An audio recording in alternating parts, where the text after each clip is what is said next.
Cricket et al. It's a website, it's a podcast. Pete, it's a way of life.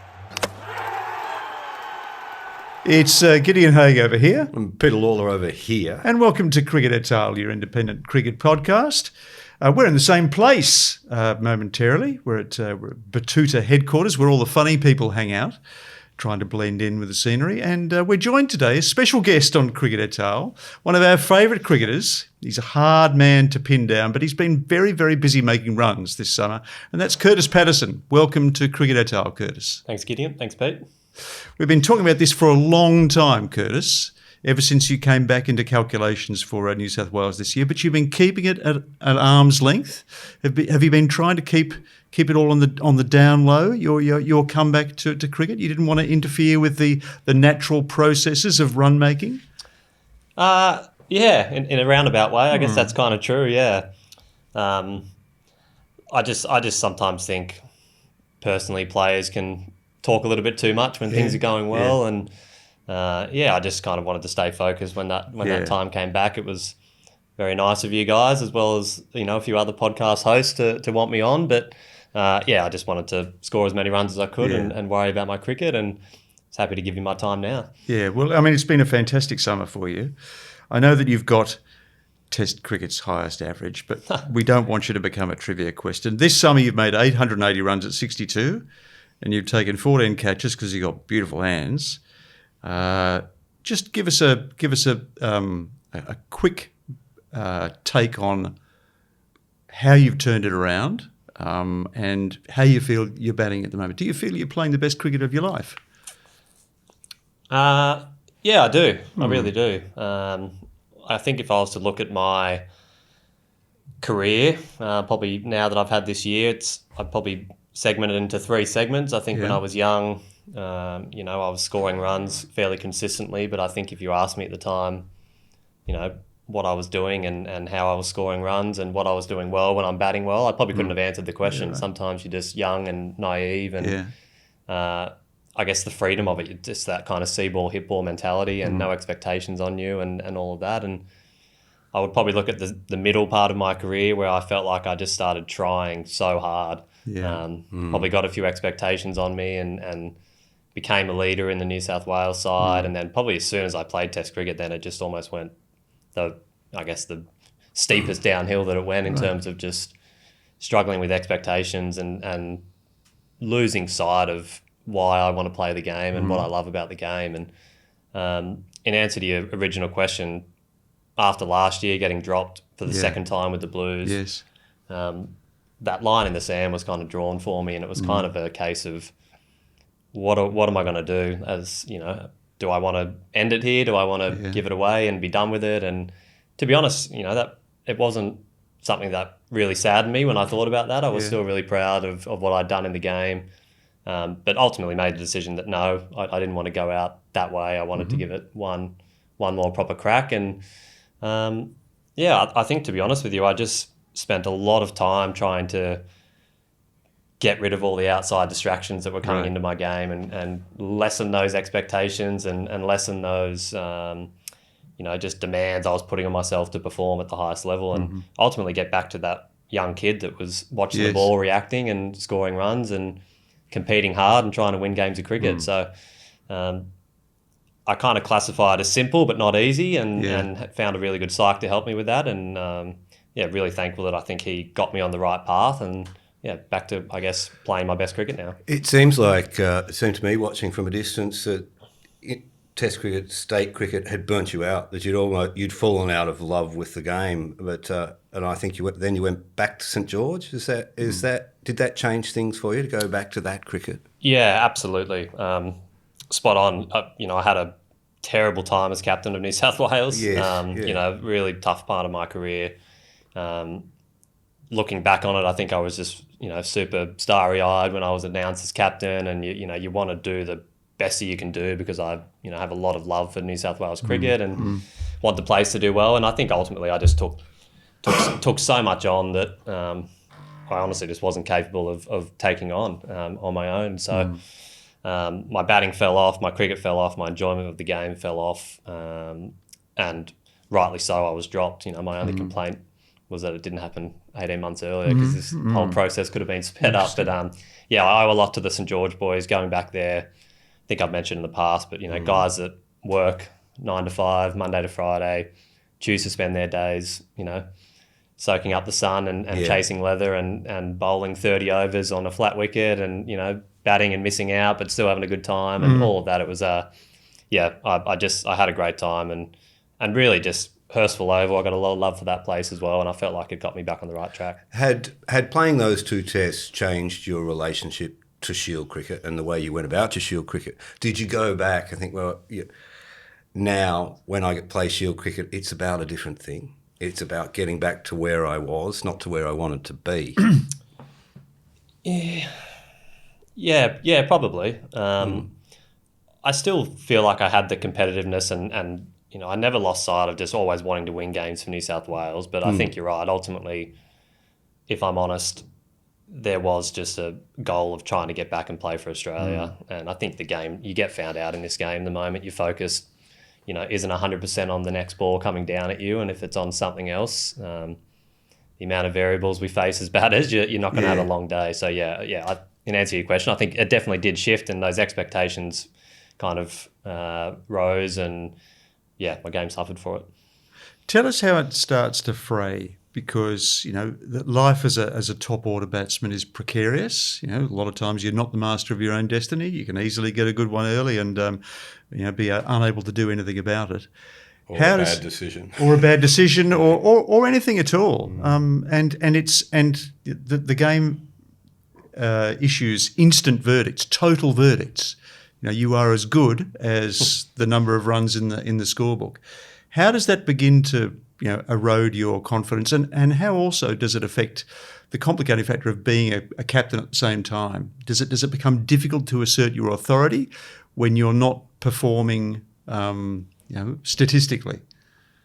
Yeah, absolutely. I think you two know me well enough. I'm certainly not the leader that's going to stand up and rally the troops with words or anything like that. I'm a big believer in just leading with your actions and letting your actions do the talking. So, I found it really difficult, but I probably overemphasised my need for runs on my ability to captain. I think I still had the respect of the group, but I probably felt as soon as I had 1 or 2 bad games or even 1 or 2 bad innings in a row that my voice was starting to mean less and my position as captain was in trouble and, essentially just thinking the worst when it probably wasn't that bad, which is certainly a common trait, I think, of a lot of batters and probably cricketers, to be honest. But, you're right.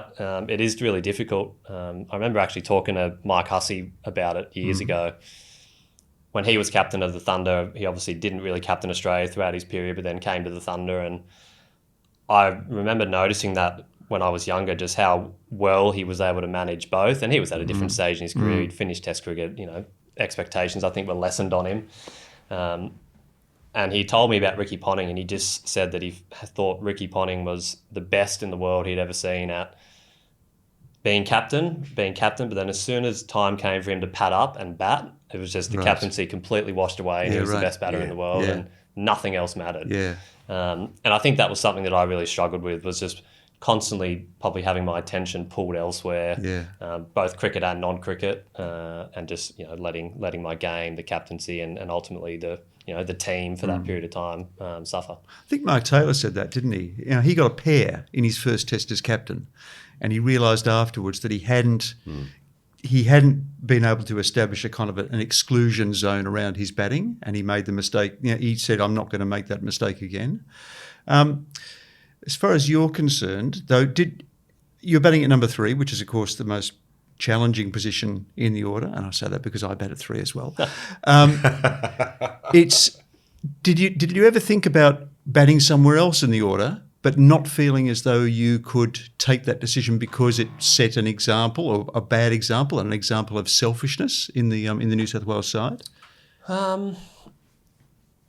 No, I think that there was some surface level conversations I remember having with Greg Mail at the time, who was our boss. No, but I didn't want to leave 3. I thought that would have been a really poor look to slide myself down the order. And at the time, no one was scoring runs in our side. And unfortunately, even from the guys coming up below, there wasn't anyone really banging down the door to, warrant someone losing their spot and giving it to them. So, no, I didn't want to bail out there. I thought that wouldn't have been a great look.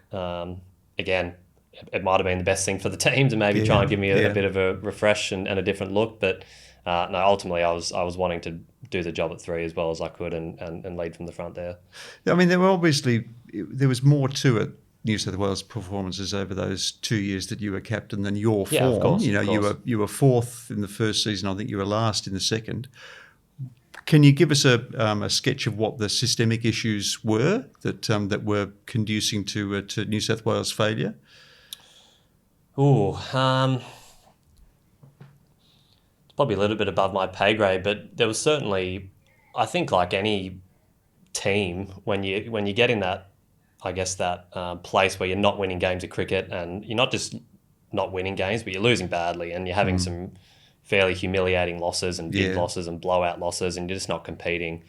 I think it's just very natural for everyone to get quite insular, think about themselves and go into that kind of protection mode. And looking back on it, I just don't think we had enough leaders amongst the playing and support staff and probably the administration at the time to snap us out of that ultimately. And I think, those changes have been made now. I think we've certainly got those guys around. And also, I think off the back of that, we've had a couple of young guys who really banged down the door and there's something about getting some fresh faces in the change room, and the Sam Constances of the world, the Ollie Davies of the world, the Jack Edwards of the world who have come through. And it just, I'm 31, I'm not super old, but as certainly someone in the second half of my career, it's really invigorating to have those guys. And as I mentioned before, those guys with the see ball, hit ball mentality, and you see them without the expectations and all of that.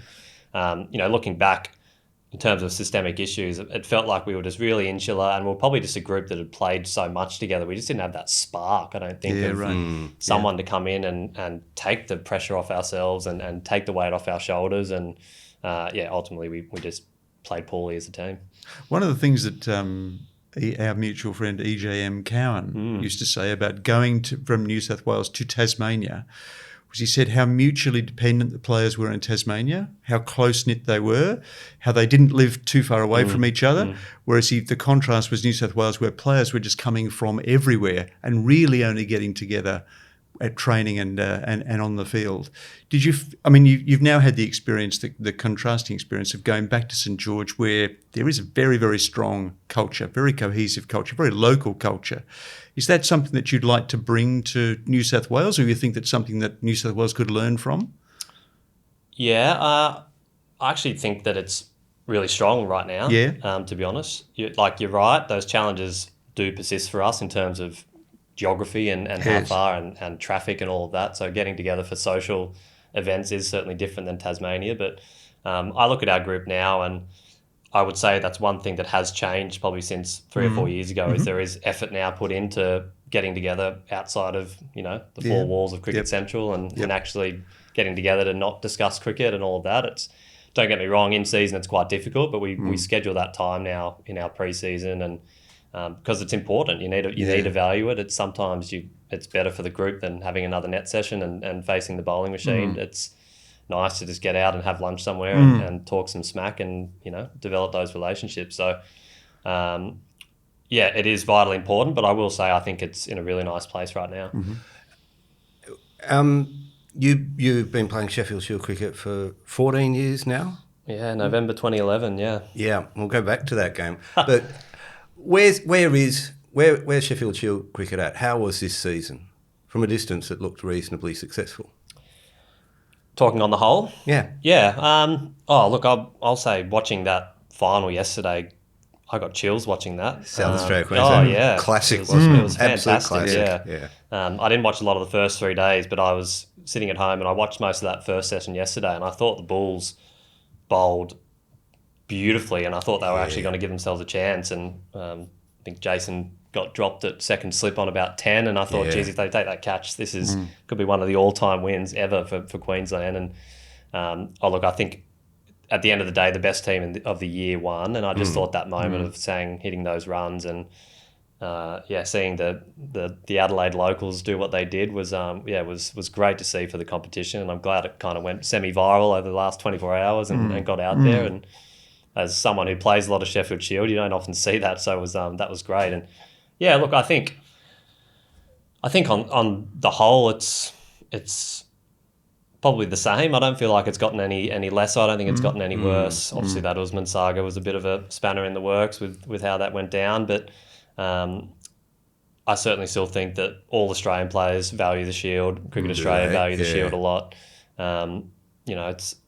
It's hard to get fans into it. It's obviously Big Bash's numero uno of trying to get new fans into the game, but I still think the Sheffield Shield is rightly valued as a really high domestic competition because it is. The standards, fantastic. How often would you see the Test players down at New South Wales? You got Cummins, Stark, Hazelwood, Smith. Who else have they got?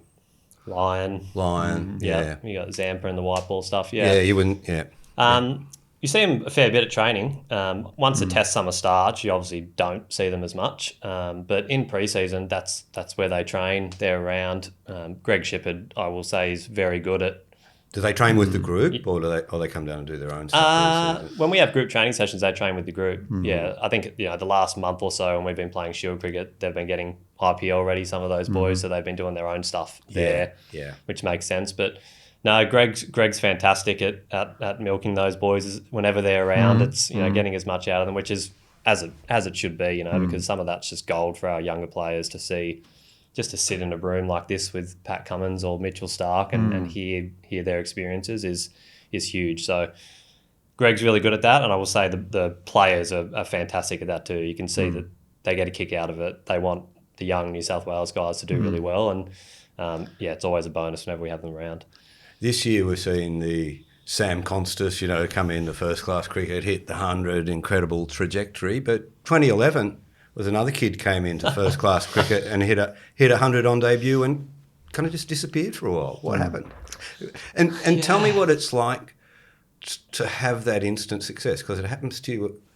Well, it's not exactly instant success, but success when you first come in to that level, because it happens to you again a few years later down the track. Yeah, it is there is a trend there. I've thought about this. Look, I think whenever you're picked at the next level, most of the time you picked off the back of some really good form. Unless there's a team that's in dire straits. Sometimes they just throw some kids up there for the sake of it. But in my experience for New South Wales and then for Australia, I was picked in two of the biggest purple patches of my career. I think you were a teenager, weren't you? You were the youngest. I was 18, and I think I was coming off, from memory, 300s in 2 weekends or something like that. 2 first grade hundreds and then maybe a PG's 100 on one of the Sundays or something like that. So looking like a basketball. Yeah, it was in good form. And fantastic. And then, you get the luck side of it. I was picked, I think, second 11 game that week, rained off the whole first day, and then that night, I think it was Moses went down with a groin injury at training. So bang, debuted second 11, bang, now you're into the Shield side starting on the Friday or something like that. Who did you play with in that first game? Who were the big names in that team? In the Shield game? Oh, geez. This is testing me. I mean, my main memory of that game was Simon Kadich. Yeah. It was my only time I played with him. Phil Jakes opened the batting as well, which was funny. But Simon Kadich, I'd heard so much about him from a lot of coaches in our pathway system. And, whenever leadership was brought up, it was always... Simon Kadich this, Simon Kadich that. Yes. Simon Kadich is, runs the beep test in his track pants. Was like an old story that got around. And he's the moral compass of Australian cricket, as they call him. And he beats everyone. He's always the last in the ice bath. I'm starting to hate him. But I remember, being kind of drawn towards Caddo, and that training session before the Shield game was indoors. It was raining the whole week, and he came over to, doing our 20-metre run-throughs on the indoor nets at the SCG, and he made an effort to come over, and me at the end of the line, running our run-throughs, and just warmed up next to me. And instantly I just thought, okay, I get it. I didn't have the self-awareness that I probably have now as an 18-year-old, but just that feeling of like, okay, he's gone out of his way here, and I'm with him. I'm one of them kind of thing, which was really nice. So he was my main memory of that game, and I think we put on God, I don't know. I'm assuming somewhere around the 150 or 200 mark partnership, and I've taken something from that game that I've never lost. And he barely spoke to me between overs. We just come together. The score was, I think I batted 6, so we would have been 4 down for whatever. If it was 4 for 83, it would just come together and say, let's get to 90. Turn around, walk back to his mark. 4 for 122, let's get to 130. And I thought that was fantastic, and that was obviously something that he used to just keep himself, present and keep himself worried about the next 10 runs. And it was just one of those moments. The ball was big. I had no expectations. I was picked as an 18-year-old. It was just go out there and hit the ball hard and see what happens and live with the results. And you kind of, I think you can look back with rose-tinted glasses, but I think there was 2 LBW shouts in my first 12 balls. At a lot of other days, at least one of those is given out. So I'd certainly make sure I don't forget that side of things too, because you need the luck to go along with the skill. That's for sure. Bit like Lahiro Thiramane dropping your first ball in Monaco. Yes. Yeah. Actually, I've got a funny story on that. You will enjoy this. But we were both there. Yeah, before we bear get in mind, to that, we actually saw your 400. So everyone in every other state knows that you've got the baggy green in your bag from that first game for New South Wales, and we keep hearing talk that Kurtis Patterson, it's his time. It takes a long time to come, doesn't it? Yeah. Well, I mean, I was dropped for the next game, so that was sobering. The greasy pole. That was a tough one to swallow, that's for sure. It was a nice flat one at Monaco as well, I remember, and missed out, but we're not going to go into that. And look, to be honest, I think was that a mistake to drop you? I would like to think so. Yeah, I think now if an 18-year-old comes off 160 in their first game, it's probably warranted to pick them at least one more time and maybe see a failure or two before you drop them. But that's a personal opinion. Yeah. But in answer to your question, I think then, as I mentioned earlier, after playing for Australia, I think there was some similar patterns there that I unfortunately just didn't learn from in terms of then my next year in club cricket. I wasn't contracted when I played, so then I signed a contract after that. Bang, I was a professional cricketer the next year. And my first year on contract was the worst year of cricket of my career, both in terms of feelings but also output and performances. Right. And it was just because I played all my cricket for St George, just trying to get picked for New South Wales, and that was the only thing that mattered. And I remember my dad having a conversation with me towards the end of that season, and he just said, whoever you're playing cricket for, try and win the game for that team, and that's the only thing that matters. Yeah. And it's advice that I've never forgotten, because it's so true. And the moment the Shield season finished that year, I think I went 80, 100, 60 in the final. We won the first grade comp. I turned what was looking like an awful year, probably averaging early 20s, into a year averaging high 30s, might have ticked over to 40. And we won a first grade competition, and there was a lot of learnings in that. So that first year was awful, and then I think that next year I got back into the team and then had a pretty good run at it. I was maybe in and out for the first handful of games, but then pretty much played up until my test debut. So there's certainly a pattern there in terms of when the expectations are lowered, my output is quite high, and then when I place those expectations on myself, that's generally when the performance starts to dip. So something on your debut, it's always confused us. You weren't in that team. And as far as we knew, Will Pukovski was playing, but you had a blinder in the playing straight away, didn't you? Back-to-back hundreds, I think. Yeah. And next thing we know, Will Pukovski's not playing. You are.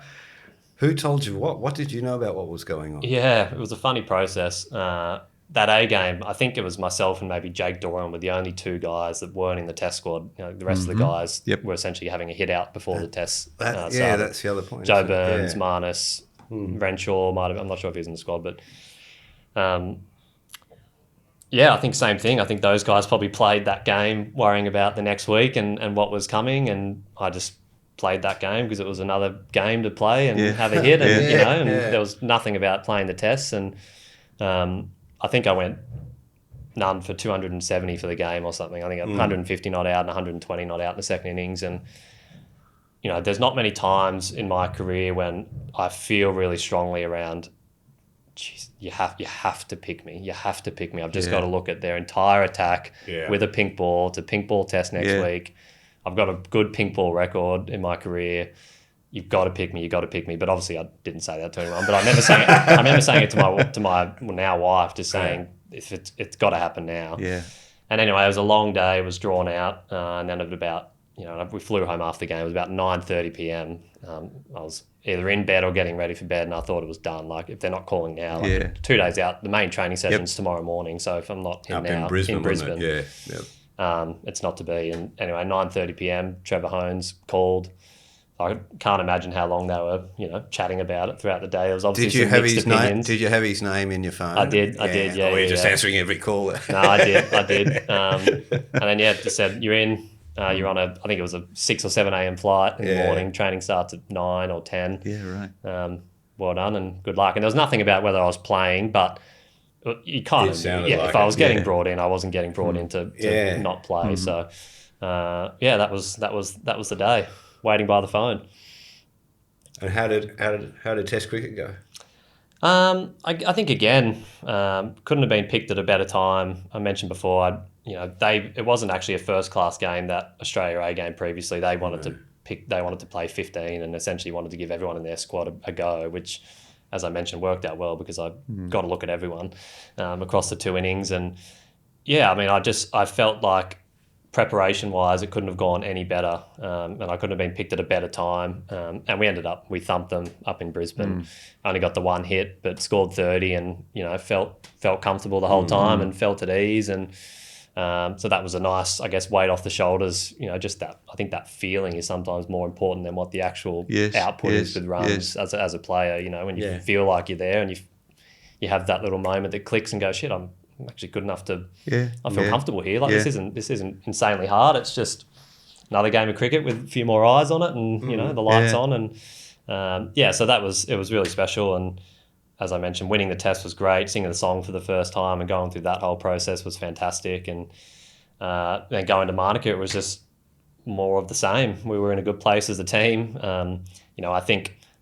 I think the team had just come off an Indian series loss. So leading into that first test of the Gabba, you could tell there was a bit of stress amongst the group and amongst the coaches. It was a very different team back then. Players looking forward to the Ashes too. And I think that win just relaxed everyone a little bit. And I think at Monaco we played bloody good cricket. I think we scored 600 or something like that, and it turned into a no contest. But it was an amazing couple of weeks that, to be honest, I look back at, because I was in I think a really good purple patch of form. They were just games of cricket. It wasn't, I didn't have that fandom of it being a test match, to be honest. And you always wish I had a bit more of that looking back on it. But I know all my friends and family that were there had that, and they just had the best 2 weeks of their life. It's not necessarily done yet. Of course not. No. But in terms of just that first experience, it was cricket and going out there and trying to do my job and doing as well as I could. And you got a century for Australia. In your second test match, it must be the best feeling in the world. That you on a high for the rest of your life. I can remember you looking a bit sleepy when you came in, though, because there'd been a big partnership, and I'd almost forgotten that you were playing. I thought, here's Kurtis. I had some pad rash. Travis Head, and I think it might have even been Travis's first Test 100 as well that game. But and Joe Burns. Travis and Joe Burns put on plenty, and walked out to the part-time off spinner, and I mean, we'll get back to that in a second because it's a funny story. But in answer to your question, it felt great, and it was I think more than anything the satisfaction of that feeling I mentioned before of I'm good enough to be here. That's the feeling that I will never forget, and that's almost the most satisfying part of it. But I definitely did have that moment, probably once that initial aura wears off after the 48 hours of was that it? Like, is that right? Really? Was that it? Like, this is since I was probably, say, 10 years old. Realistically, like this has been it. This is what I've been wanting to do my whole life, and this has been the sole focus, the North Star, whatever you want to call it. And I did have that moment of kind of, I guess, realizing the whole cliche of it's the journey that matters, because I got to the destination and it was a little bit of that was really fun, but it's, now what? Was there a bit of emptiness? There was, there really was. And I've no doubt that probably then played into my next couple of years of cricket and, trying to, I guess, find that North Star that I was so strong up until that point was certainly something that I probably battled with, and I probably only got to an answer to that in the last 12 to 18 months. Yeah. And there is an answer to that. Yeah. Yeah. Oh, I mean, there certainly is. That was, as I got dropped, that was the first thing that I probably had to work out was, why am I playing? What am I doing here? And is this how I want to be spending my time ultimately? And I came to a decision that I do really want to play for Australia again, and for different reasons. I think when I was young, it was just, they sell you the dream on the baggy green. It's it's a cap, but that's it. You just want a baggy green and you want to score 100 for Australia. And whereas now, I think I look at that environment, to be honest, that Pat and Andrew and McDonald have created, and it just looks like an incredible place to spend your time as a player. And that's almost the main motivator. And of course, you want to play against the best, you want to challenge yourself, all of that. But I want to be in that environment. I want to see what it's like. And I guess along with that, I want my kids to see me in that environment. I want them to have some memories of their dad playing, for Australia again. But if that doesn't happen, it is what it is. But I want them to see their dad play cricket and be proud and all of that. So those are certainly the two, North Stars now at this point. You told me that one of your very first memories is hearing the sound of your dad's and his teammate Spriggs at Waitara Oval playing for Northern Districts. He's clearly been a huge influence on your life. Yeah, without a doubt, yeah. I don't have any vivid memories outside of just being intimidated by the close-up sound of spikes on concrete and, but yeah, I've always been around cricket games. Dad absolutely loves it. I think he loves me playing club cricket more than first class cricket sometimes. He barely misses a game when I'm playing for St George, but I think he just had that. He had that perfect mix of real love for the game and just wanting his son to do as well as possible. And, really lucky that, I played a lot of junior cricket with some good players that were better than I were, but just looking at it now, had really poor influences, I think, from their parents and just placed too much pressure on them to play as a young kid. And I think Dad probably realised with me, I was always one that wanted to do really well, and I think he saw that. So before every game, it was footy in the winter and cricket in the summer, as he would drop me off for warm-up or whatever it was, the last thing he'd always say out of the car was, "What's the most important thing about today?" And I'd have to say, to enjoy myself, to make sure I'm having a good time. Shut up, I want to go now. But now you look back at it, it's like that was such good messaging, to give to a kid who obviously I probably wanted to do well too hard. That's been the default position, even as a professional, is trying a bit too hard. And I still have to remind myself of it today, that message. And children redefine your sort of life a little bit. They do affect a sports person's life, don't they? Yeah, they do. I would say adversely to start with, to be honest, with Hayden. Yeah, that was when you were the captain. Yeah. That's a really hectic time in life. You're expecting your first child. Absolutely, you're the captain of the States, not going well. People said you looked like you had the weight of the world on your shoulders. Yeah, well, that's what it you were felt the like. guy who always walked into the club smiling and happy and wanted to chat. But around that period, you had your head down. Yeah, it was difficult. Obviously not Hayden's fault, but just my inability, I think, to just be 100% present wherever I was. Whether it was at home or if it was cricket. I was constantly just in both mentally and throw captaincy into the mix with that, throw a poor performing team into the mix of that. It was just got a bit too much, and I just couldn't play anywhere near my best. So that was one thing that I guess I probably worked out later than I'd like around just. I think I heard Pat say it in a podcast semi recently, just around being really clear with how you're giving your time and hence the 6-month wait for this podcast, and just trying to be deliberate with how I'm spending my time. The earth is slow, but the ox is patient. Yeah, exactly. Yeah, and just Pat says you got to learn how to say no. Yes, I mean it's bloody true. Yeah, I wish I said no to a lot more things during that time of my life, but I mean you live to learn, and all's well that ends well. Tell us a little bit about how your external relationships are affected by your cricket performances. I've always thought that's an interesting and underexplored area. When you feel as though your performances are under pressure, I guess you can go one of two ways, can't you? You can kind of try to seek distraction from your sort of social circle or your family, or alternatively, you can withdraw somewhat from them and try to concentrate your energies. How did you respond to being under pressure? And do you think you did it right, or what would you change? That's a great question. I'll say that I feel like I'm luckier than the average player in terms of the external relationships I have outside of the game. Yep.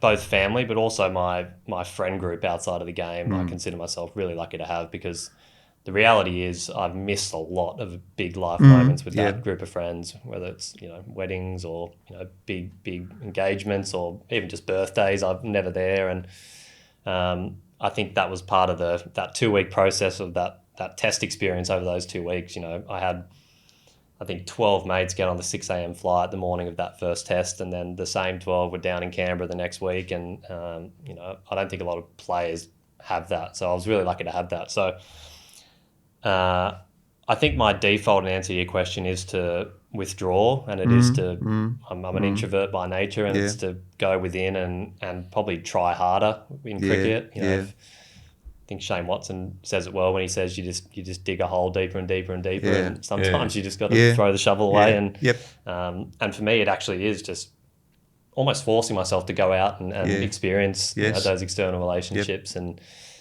take my mind off the game and try and focus. But it's difficult. It's difficult for someone who internalizes things the way I do and all of that. But I'm really lucky, I think, with the relationships I have. I think as a playing unit now, we're super lucky with the resources we have. There is a lot of help out there, particularly with our Players Association when you are going through those times. But it's difficult, and I think in answer to your question, it's something I'm probably still figuring out now. You were certainly studying for a while there. You were doing a business degree, weren't you? Did you actually finish it? Yeah, finished that. 18 months. Yeah. 18 months, 2 years ago now. Contemplating further study, but haven't quite come around to it yet. There's certainly some other interests outside of cricket there, that's for sure. And when I move into those areas, I'm not exactly sure yet. I've still got a few things I'd like to tick off with cricket, but I found that period was really important. Just having something else. I value learning. I value and I enjoy learning. So that was a good period, and I'm sure the corporate world will be there one day for me when the time's right. So you've had the experience this year of being the old bloke in the shed and watching the new bloke come into the spotlight. You saw that Sam Constas thing up close. Talk to us about that journey. It's been quite interesting from the outside. Yeah, I mean, I think I was probably the same as you guys watching that Boxing Day test. It was just, took my player's hat off and had my fan's hat on, and it was just the most entertaining 90 minutes, 2 hours of cricket I've seen for a long time. Sam's just a beauty of a kid. It's a hard one to describe in terms of players that have an impact in change rooms. I've played with a few, but I've certainly never played with a 19-year-old that has the impact on a room that he has. Others say that too. He's delightful. They say he is, and he's got this ability that's completely natural. No one's taught him, or he hasn't taught himself, but he can be in one corner with the 18-year-olds and he'll be having the best time of his life with them, and then he'll be in the next corner with Moses and Jackson Bird, who are nearly 40, and he'll just be having them in stitches, and he just works the room beautifully. But he's super exciting. We all saw that in that period of time. He's figuring things out. I think. You were out there when he made those early hunt. You didn't play that game, did you? No, I was out there. I saw his first 100. That's when we chatted, actually. That was a great moment. His whole summer has been super exciting, but I think he's now going to go through, or he's going through that process of probably something similar to what I went through years ago, of just now trying to figure where he sits and how he wants to play his cricket and all of that. Yeah, we're all asking that question, aren't we? Where's he going to land? That guy that played the Melbourne Test wasn't the guy that played for New South Wales a week earlier. Yeah. So I think there is a middle ground there somewhere. I think it is. At the end of the day, it is insanely entertaining to watch the way he played, but I don't think it's sustainable. I do agree with the Steve Wars and who say that there's a middle ground somewhere here. That's not to say that he can't be a David Warner type player. I think he's got that ability to be a really aggressive opening batter, but we just need to be patient. He's 19 years old. He's got a lot of time to figure things out. He's going to play a lot of Test cricket, even if it takes him 2 years of Shield cricket to figure it out. He's going to be 21. He's still going to have so much time. I think just the default from a lot of external people especially is this rush for him to figure things out. And I think the leadership in New South Wales has got it in the right place of just giving him a little bit of time to work it out, because he is a bloody good learner. You know, he's not one that's going to play some of the shots he's played and then just forget about it and go, I don't care, I'm going to try again next game. You know, we could see over this period he's kind of gone between both methods, and you know, naturally I think he'll find that middle ground. There's some recent studies that show that quite a few first-class players will get bogged down at 23 and never get past the player they are around that age, never get better. There's another group, and I suspect you're one of those ones who develop. Do you feel like you're getting, as they get older, and learn lessons from things? Do you feel you're a better cricketer now at 31 than you have been? Without a doubt. Do you feel like you're entering your best period of cricket? Yeah, I really do. But I will say that it took 2 or 3 years of my worst cricket to get there. You know, that's the other That's side. a hard lesson. You know, it's not the straight line up and to the right. I think learning is just a foundational part of the game. If you don't have it, you're not going to be. Not everybody does it though. Yeah, do they? exactly. Yeah, some are better than others. I know he's always used, but Steve Smith is the best at it. His ability to not just, I think. When I think of the poor learners in the game, it's the ones that, say, from a batting point of view, they learn from their dismissals and that's it, because you're kind of forced to. Your day's done. You've got nothing but time to think. But the Steve Smiths of the world will play a slightly off shot that they might even get 4 for it, and it's bang, that was poor. I've got that. it. It was this or that. I didn't do this right, and it's it's just this constant updating of the computer and updating the brain, and it just allows you to trust yourself. Yeah. And always, to be honest, that's one of the biggest learnings I've had with my batting, is just trying to think about your game in a way where you can walk out to bat and just purely watch the ball and react.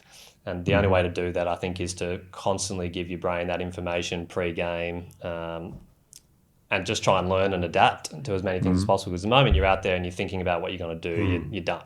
You're not going to do well with the ball coming down at 135 to 145 Ks, and you're worried about how you're going to play it, your day's over. So I certainly am in that camp that I think, the best learners, I think probably some stats show it too, that I think once you get to that other side of 30 is generally where I think those guys play their best cricket. So fingers crossed on one of those, that's for sure. I'm thinking Usman Khawaja when I look at you, who you played those test matches with Usman. He was batting at 3 then, but you'd argue now, he's played his best cricket late in life, hasn't he? Yeah, I think I might have mentioned it to you at Cricket Central that day, Pete, but he's one for me that I've taken a lot of inspiration from. I was playing Shield cricket 3-4 years ago, and I thought he was done.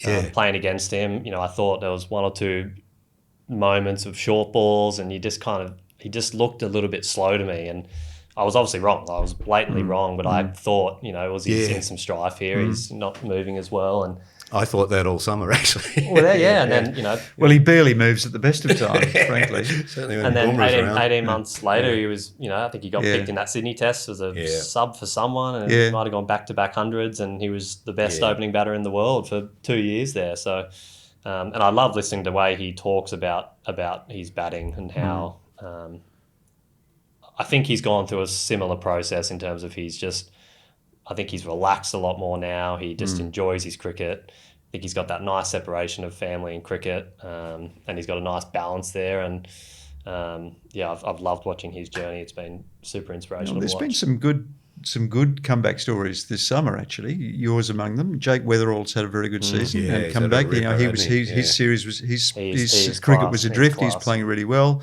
I always thought he was a very good player. It's great to see that it's all come together for him. Hilton Cartwright's had a very good season. These are players who are maturing a little bit later these days. We talked about this on the pod the other day, that these days there is so much to master. It's batting is such a huge portfolio for players these days that it can take longer for their methods to kind of stabilise.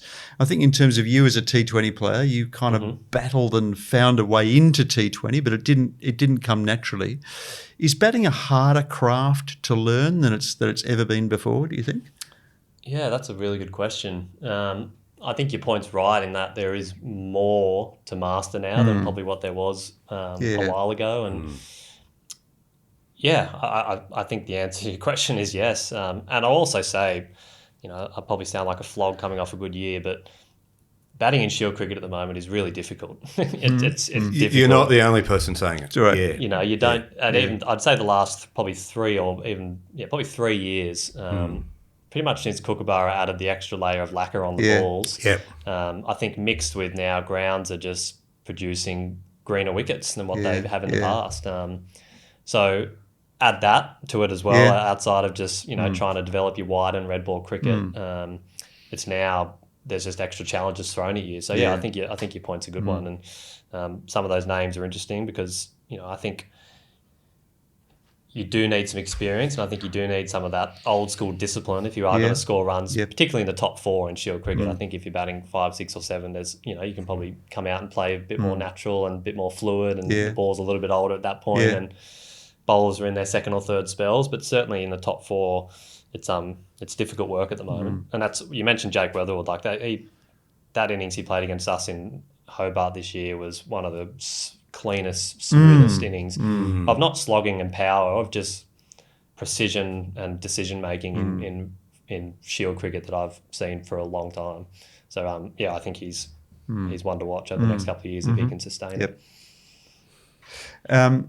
Talk us through your comeback. Now, interestingly, you got back into the New South Wales side thanks to Sam Constance getting concussed out of that game up in Queensland. How important? I mean, you didn't make many runs, but was it important to get that last game of the summer just to give you the feeling that you were still in touch, that you were still in the selectors' calculations In the previous season, isn't it? Yeah. No, it's a good point. I think personally, I scored a lot of runs for St George last year, and I felt again that feeling, which sometimes I probably give too much emphasis on, but that feeling I had was that I'm well and truly I'm back here. I'm playing some good cricket. I'm making good decisions. I'm batting nicely. So in a weird way, it was more important that selection was to show the relevant selectors that I was back, to be honest with you. I can talk about it as much as I want, but unless they see it. And I only scored, I think, 15 that game, but it was quite funny coming out of that game. It was in my end of season review last year. It was, that was great to see. We haven't seen those. I think I played a pull shot off Callum Vidler that went for 6, and it was like, we haven't seen that pull shot for a long time. And it was like, okay, that's good. That's at least a start now that I'm back on the radar. I scored 15. Who cares about that? But it was nice that I was somewhat back. But I still knew coming into this year that I probably wasn't going to start. Which I think was a good headspace to be in, because I think if I thought the opposite, then I just would have been disappointed and probably wouldn't have grabbed my opportunity when it came the way it did.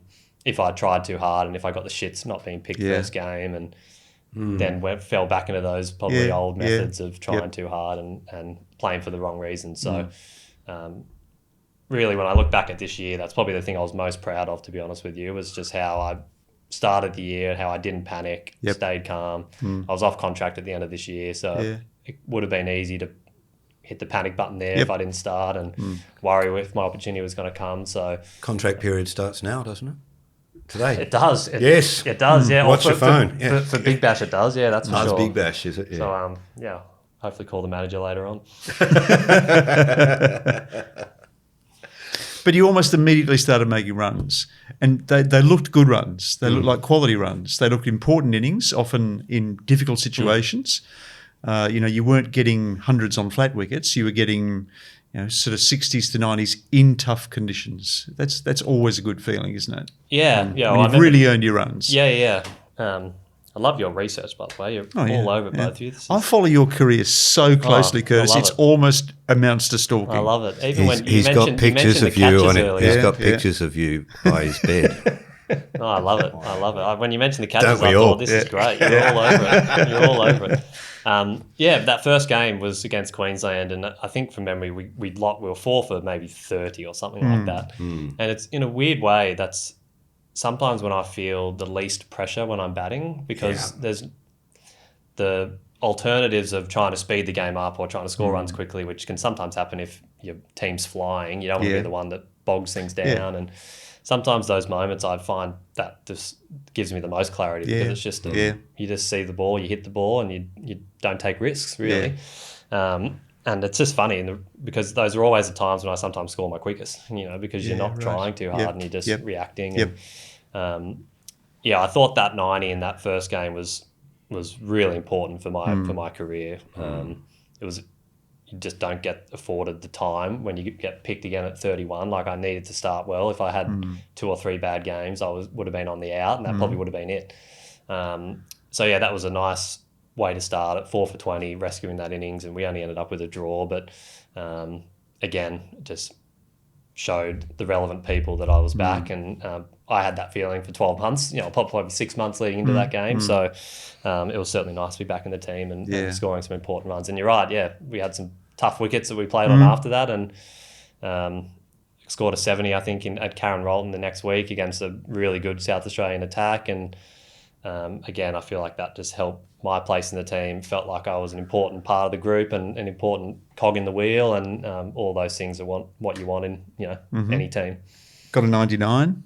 Yeah, and remind me on that. Yeah, that was What happened? Oh, it's funny. Yeah, you look back at the year, and I think if I scored 1,600 runs, I would still look back and feel like you'd left a few out there, because that's just the nature of the game. But that one is the one that I feel like I really left a few out there in that first innings against Tasmania. It's just a huge mental error. There was about 4 minutes left in the day, and rather than thinking, who cares if you go to bed 99, you've got, that time of the game, we had pretty much a date about the next day. If we set ourselves up, and we could have just batted once and tried to bowl them out on day 4. But yeah, my greed got the better of me, and I thought, I'm not going to bed on 99. If I play out these 2 balls, it might be I might not get a look at them. It might be a maiden next over or whatever, and I'll be stuck. So just flashed at one that wasn't there, and unfortunately had to go in there and live with myself for the next day and a half. And you got do you respond volcanically? No. I can't see you as the kind of guy that breaks bats. No. I mean, I'm not an angel. I've had my odd moment that I'd like to have back, but no, it was just a dumb brain explosion. By the time you get back to the SCG change rooms, it's a long walk back into those sheds, and I was okay by the time I got back. Well, then you made WA pay for it. That's it. I mean, I will say after that game, Greg Shippard, I think, gave some really good advice. It was 90-second chat, which is sometimes what I love. The more simple chats are the better ones you remember. And he just said, I was obviously putting a target on that 100. I hadn't scored one for a while, and I really wanted that 100. And he just said, if you're going to put a target on it, make it 250. Make the target so big that 99 to 100 is just another run. That's what Michael Clark always said. He was always aiming for 150, so 100 didn't interrupt his flow. And that was really good advice, and advice that I took into the next game, because I was into the 90s the next game, and it was really calm, and that was all I said to myself. I think that day I said, you're just going to bat till stumps, You're just going to bat till stumps, that's all that matters. And there was, I got 100 with half a day left. And that was the focus. So I thought that was a nice bit of coaching. And you were called in for Australia A to play against the England Lions. And so we when Maxie came down to the Yarras, Alex Davies came along as well. Yep. And so I said to him, so how'd Kurtis bat? And he just he paused and he said, he's just a cut above. And I went, that's good. That's good. I like to hear that about Kurtis. Yeah, that's nice. That's nice to hear as well. That, isn't it? I like watching Alex play too. He's fun to watch. It's good. Yeah, I mean, that was a nice... I must admit, I didn't know there was an Australia A game on. So I'd scored that 100, and then the Big Bash break happened, and so we're in the middle of the Big Bash, and George Bailey's calling me as I'm walking into training, and I thought, holy shit. I was like... Am I in? It's like someone's fallen down at training. Like, I didn't know about any A cricket or anything, so my mind just went to. I did, because it was a month after that 160, so it wasn't as if it was 3 weeks. It wasn't as if it was a well done call, because that happened 3 weeks ago. Like you would have forgotten about that. So I was like, I thought I was in. So I ran out of the sheds and took the call down on the boundary line and just said, mate, it's great to see you doing well, and just letting you know we've picked you in the Australia A side to play the Lions next week. And obviously I was stoked. It was great news, but no worries. Had to come down off the mountain a little bit there, but that was nice. And I asked George at the time, because sometimes those games they're not quite A teams, and you can sometimes get a little bit But I think they have now changed it. I think in the MOU now, any A game is a first-class game, so they're taken more seriously now, which is good.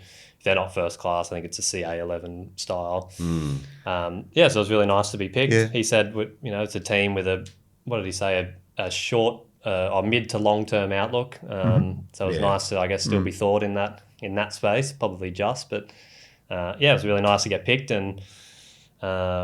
I just felt like it was in a nice patch of form. It was good to go back out there, shifting from white to red. I find much easier than going the other way. So Yes. it was almost a relief going from Big Bash where you're trying to hit every ball for 4 or 6 to just going, now I can go back to just no scoreboard pressure and watch and react and play my way. And it was a really good challenge. Different bowlers is always, a new challenge. You can't really get your scouting done or anything like that. And thankfully, it was at Cricket Central where we train and play 6 months of the year, so I had a leg up there, and we had a great week. It was a really good bunch of guys, and I thought really well coached too.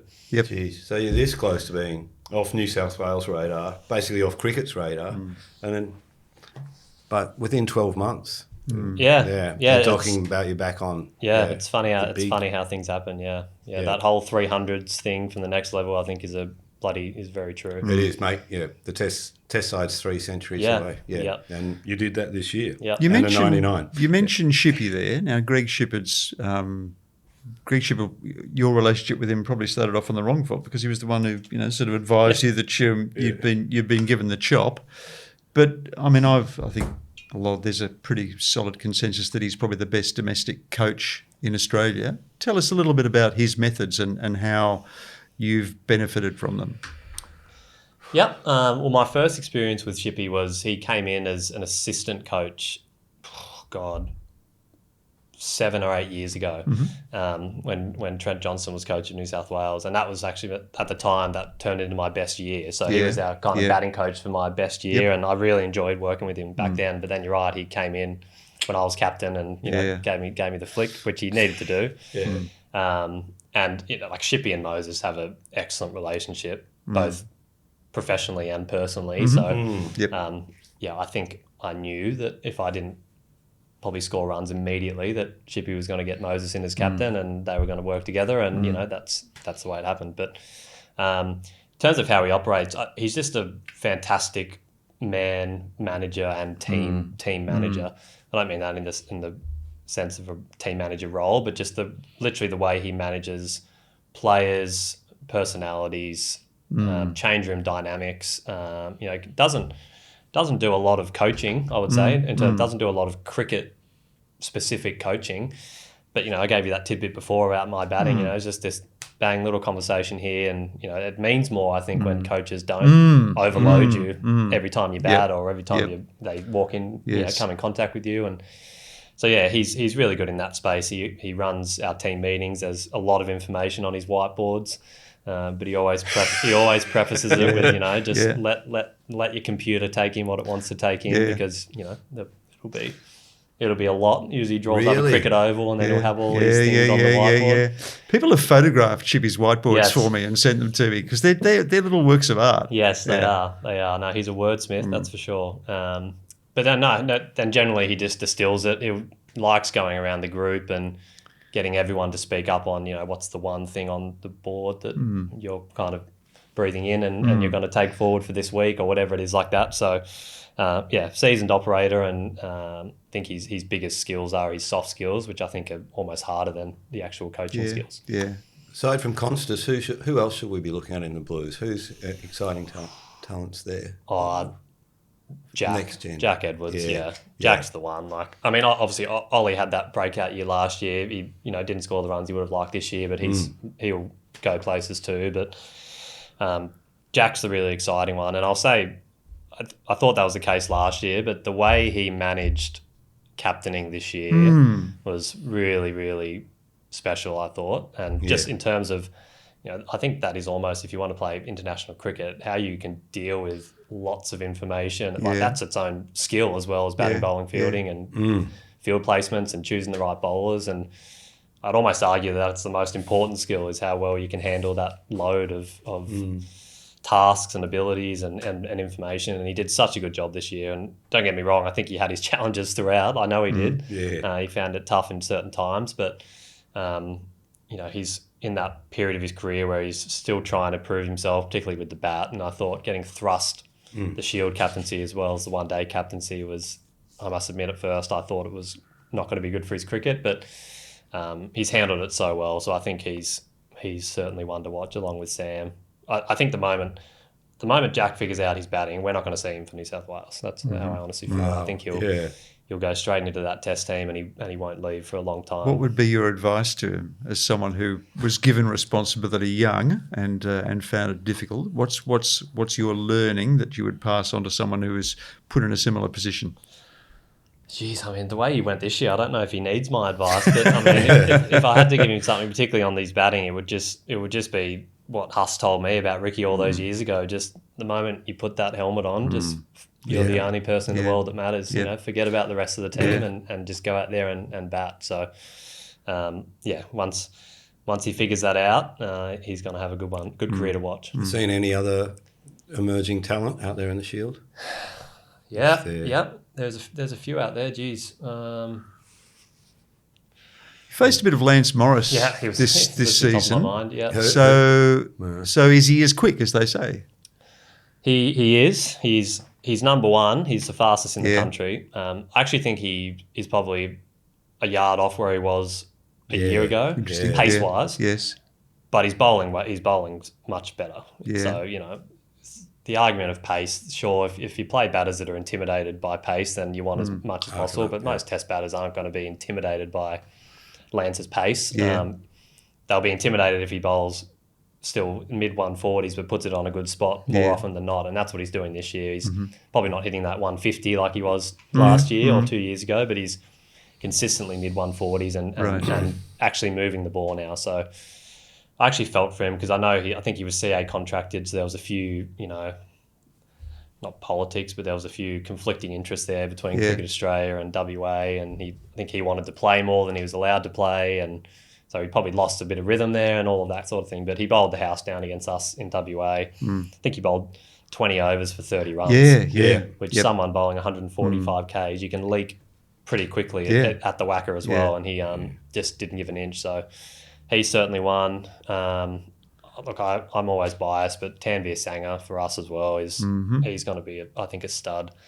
We just need to play him. We need to play him as often as possible whenever he's available. He needs to be playing because he's one of those ones I mentioned earlier. He's a great learner, competitive beast. He's always in the contest. It doesn't matter if you hit him for 4 sixes. He's still going to thinking he's going to get you out the next ball, and he's going to be one. I think his white ball's probably a little bit ahead of his red ball at the moment, but give him some more games of cricket. I think he's going to be a fantastic bowler for us, and hopefully give him some spinning wickets too that he can actually bowl on.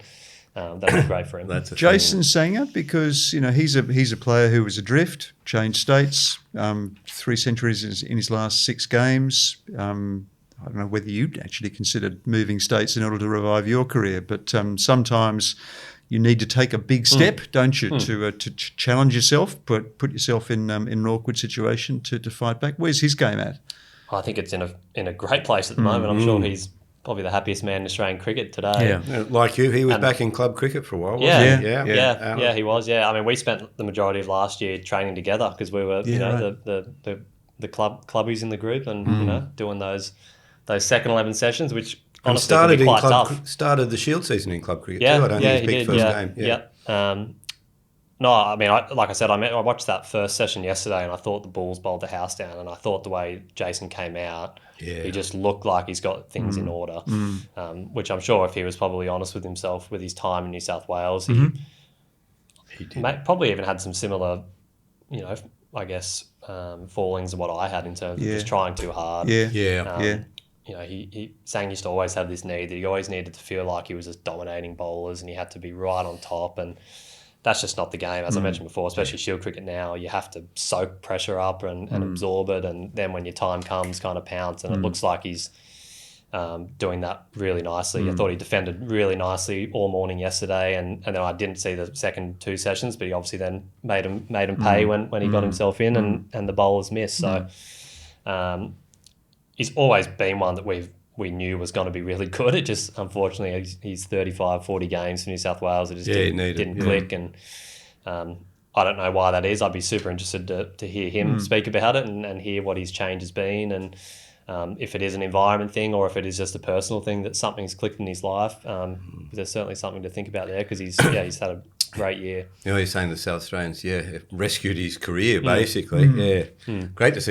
Great to see that celebration afterward, wasn't it? And saying it just means so much to the city.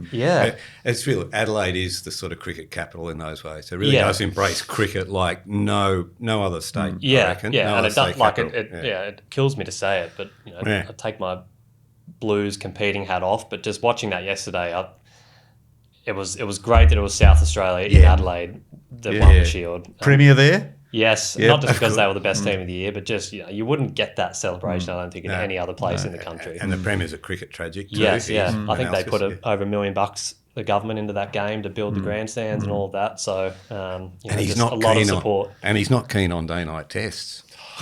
Man after our own heart. Hey, we're winding up here. I've got a. Oh, you got a serious question? I was going to say that Kurtis was saying to us off air, which I thought was interesting, that he felt like he wouldn't mind playing a bit more cricket right now. And it's funny to hear a player play that at the end of the season. Yeah. Normally we finish off the season, we're absolutely cooked. But I feel the same way. Like I could do with a few more games.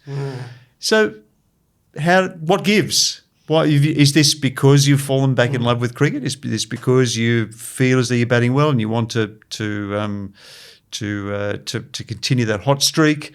Or is it just you feel as though you want to get out of the house? You get under your wife's feet. No, I think it's. I think probably I usually am exhausted by this time of year. I will say that. I think I mentioned to you. This is the first probably season I've had in my whole career where I've just wanted to keep playing. And even when I've had previous good years, I've still never felt that. When I had that test year, I wanted to go on holiday and all of that.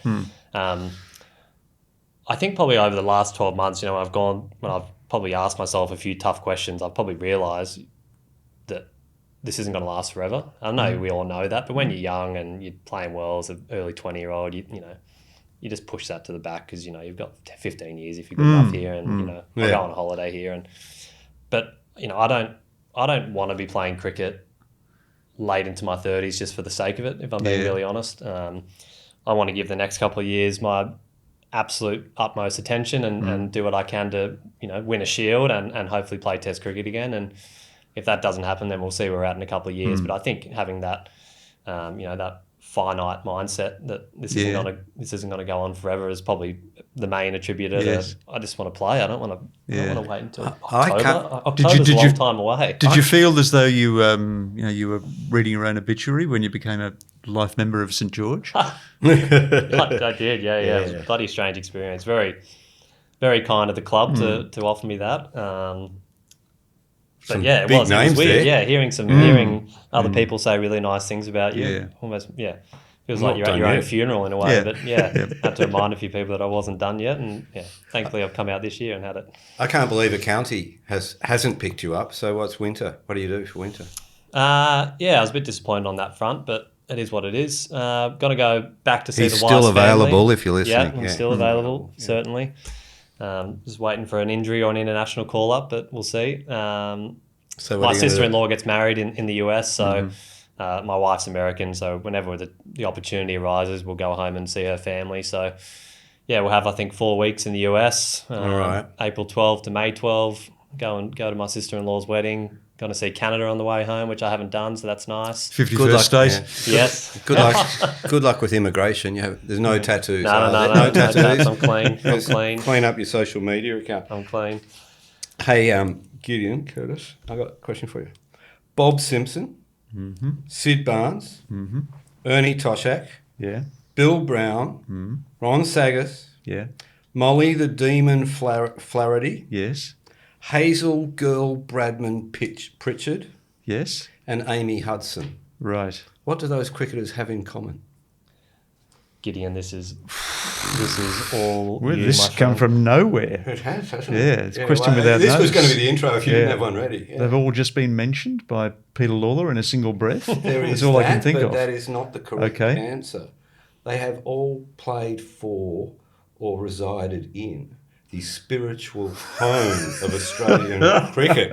They're all Marrickville people. They're all inner west people. Bob Simpson was born on Illawarra Road. The Invincibles, Barnes, Yes. Toshak, Brown, and Yeah, Sayers, yeah. they all played right. at Marrickville, and so did the women. Yeah. And Yep. Kurtis Patterson. Indeed. He's down Yep. the other end of the suburb, Wow, at the other yeah. end of the Gombra Morris Swamp. You have to send me that list. Yeah. That's But he's a in good the list posh there. end. Some good Hey? names He's there. in the posh end, isn't he? Here we Yeah. go. Marrickville Here we Heights. go. Marrickville Heights. Marrickville Heights. that's Marrickville all right. Meadows. Yeah, that's it. Fake Miracle. The big cricket contract from New South Wales. He's got that big house. And, Here we go. yeah. You're always going to be a special cricketer to Cricket et al., Kurtis. So it's been great to have you with us today. It's been a real pleasure. We wish you all the best for the off season and for next season. You're certainly foremost in our thoughts when a vacancy emerges in the Australian team. But from Cricket et al., that's all we've got time for. So it's goodbye from me. And it's good night from him.